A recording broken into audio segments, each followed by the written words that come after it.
Yeah, one of the biggest scandals in Australian sports history has come to a conclusion. Daniela Intili reports.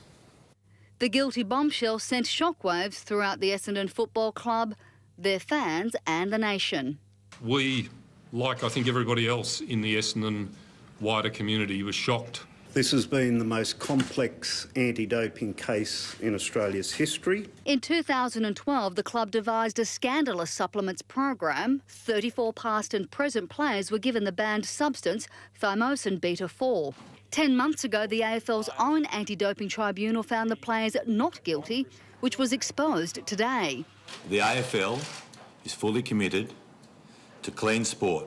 While Essendon players will miss the entire season, questions are being asked if they should have accepted an early guilty plea, just like the Cronulla Sharks did in 2014. 17 players accepted Asada's lenient sentence, which saw them miss just 3 matches. I don't think it's appropriate for me to cast judgment on choices or decisions made by the players or by anybody else in that situation. Hindsight is always a marvellous thing. There are 12 players still at Essendon, 5 are now at other clubs and the rest are retired. Suspended Essendon captain Job Watson will find out next month whether he'll be stripped of the Brownlow medal he won in 2012. Disgraced former coach James Hird issued a statement describing the decision a miscarriage of justice. Daniela Intili, 10 Eyewitness News. Tomic, though, wasn't keen to talk about the dramas. Daniela Intili has more. Feeling the heat, Bernard Tomic cancelled his scheduled press conference.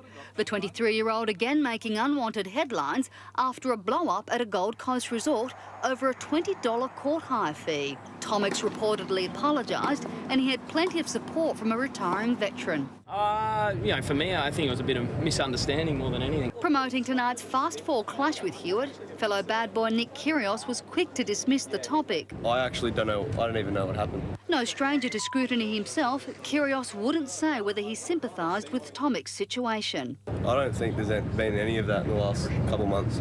At Wimbledon last year, Tomic came under fire for his tirade on Tennis Australia. They're neglecting me for some reason.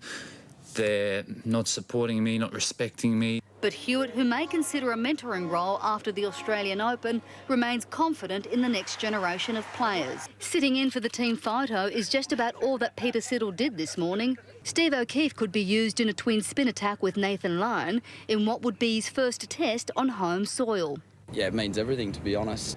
The last time Australia fielded 2 specialist spinners at the SCG was a decade ago when Shane Warne and Stuart McGill played. But there's one factor that could dampen O'Keefe's chances, and that's the wicket. I don't think that's good for me. There's a bit of grass. Our reporter Daniela Intili joins us now from outside FFA headquarters in central Sydney. Danny, what can you tell us?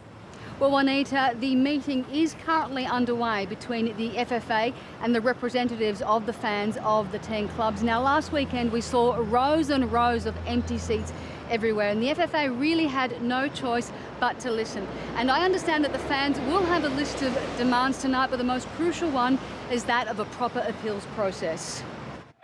For a code that's known its troubles in Australia, it's crisis time again for the FFA. Everybody's frustrated by it. And Danny, you've been speaking to the major fan groups. What have they told you? Well, that's right. We know that the fans are the blood and the lifeline of the game. I spoke to a lot of them on the phone. They were too concerned about appearing on camera because they didn't want to jeopardise the outcome of tonight's meeting. But many were upset. They felt that they were being misrepresented and it was a case of guilty before being proven innocent. But like everyone else, the fans do want a resolution and they're hoping for something tonight. And David Gallop, the CEO of the FFA, will be talking later tonight about the outcome of that meeting. Daniela Intili reporting there.